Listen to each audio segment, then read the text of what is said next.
and it's update time again. So as you see on the screen, some serious hard work has been done this week. Now, the last few days I haven't actually played that much. I've just felt like I needed a little break because I've been going pretty hard at some quite boring skills this week, to say the least. But two things that I just want to mention that I didn't really mention last week, or that I haven't got little clips of. So basically I have got 50 construction now. I thought it's definitely going to be beneficial to get my house up. And I just made my house pretty much, most of the things that I need in it. But I'm actually planning on just in a few days time, just making a video on my house, on how I train construction basically. Just to talk more about that, because I'd like to share with you how I've designed my house. But also I've got 53 fishing, which is a requirement for Heroes Quest, and I did that all at Shiloh Village, and banked the turret and salmon, which I then use for cooking. But anyway, let's just get into the clips of what I've done this week. I've done quite a few annoyingly slow levels, but I'll talk more about that in a second. So, as you can see, I am at Rogue's Den. You can see it's the old Rogue's Den, with the cool fire next to the bank, which people actually use. I mean, that still exists in the live game, but no one uses it for some reason. But anyway, yes, so as you can see, I am wearing cooking gauntlets. I did Family Quest like a couple of weeks ago. I think I mentioned that in the last video. But basically, I got 70 cooking. I did all the trout and salmon that I fished at 53 cooking, and then went on to lobsters. It took quite a few lobsters. I spent quite a bit of money buying the raws. But I don't think I'm going to sell the cooked because they'll come in useful. So this clip, I didn't really get any crafting levels. I think I got one. But the main reason I put this in is just because I wanted to mention like making jewelry. Obviously, if you think about random events, you get uncut gems, you get gems from monster drops, and when it comes to rubies and diamonds, you generally get like 4 or 5 noted.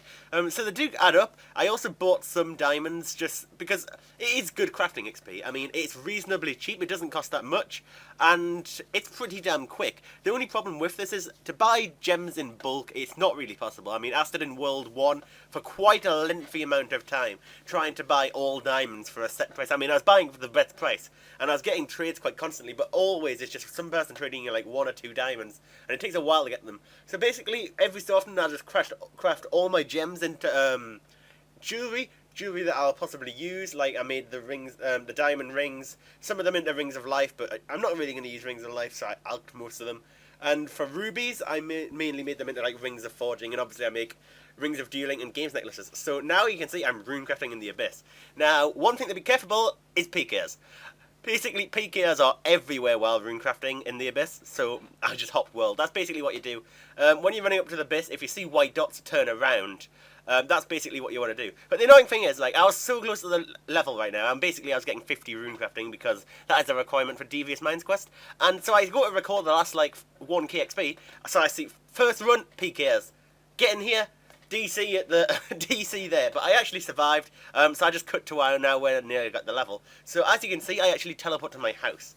Now, generally when doing the Abyss runecrafting, you will tell you to a glory, tell you with a glory that you'll wear. However, having not done heroes, and I mean I've got the money to buy glories, but they are quite expensive.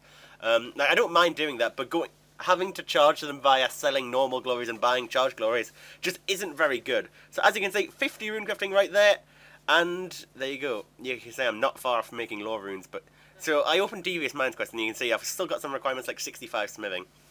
I've actually done a bit of smithing, but I haven't quite got 65 yet. But I did buy all the gold ores. So as you can see right now, I'm at the watchtower, and I'm about to finish the quest. Basically, it requires me to just put all these gems on the different pillars. It doesn't let you put the wrong one on though. You have to put a certain one on. I didn't really realise that, so I just ended up trying each one, and it just said it's not the right one. So I ended up just putting the random ones on. Of course, it's always like the last one you try, as you can see. But anyway, basically the reason I wanted to do Watchtower is because I've got a reasonably high magic level, which actually gives me access to the Watchtower teleport. And to get to your nil, it's quite handy if you've got that shortcut available at the north of on the North Yenil wall. Obviously, it's not too bad to get to anyway with Castle Wars, but it's the same reason I did Plague City, so I could access Ardy Telly.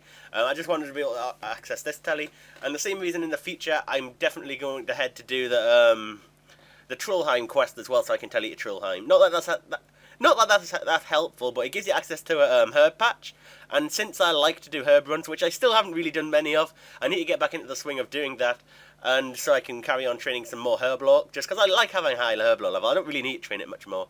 But yeah, so these videos, I'm going to be trying to release them every Sunday. that seems to be like the time it works nice for me, and I mean, that's the end of the week, isn't it? And if I want to do these weekly, I think that'll be a good time. So you saw me woodcutting in the last week, but here I am again at the same place, and I'm about to level 60 woodcutting. Now, it seems to take quite a while here, honestly. It isn't that bad, but generally during the nights I've just been AFKing here while watching a movie or chatting to someone. That's pretty much all I've been doing. As you can see, I'm there with my friend now, and it's quite easy to just AFK here. Obviously, I mentioned the Ents last week. They get quite annoying. I always forget to check, and then suddenly my axe is broken and I'm on the way to Lumbridge to fix it. It's so annoying, seriously. But anyway, so I get 60 woodcutting. I've actually had a few more levels since, but the reason I am training woodcutting post what I did before is because there is a quest with the highest requirements in the game of 71 woodcutting for the quest Grim Tales. But there you go, 60 woodcutting any second now. And I'd just like to thank you for watching, and I hope you'll enjoy these videos. As I said, I'll do a construction one in a few days, possibly Wednesday, I think will be the day I'll do it. Just to show you my house, etc. But anyway guys, yeah, as I said, thanks for watching.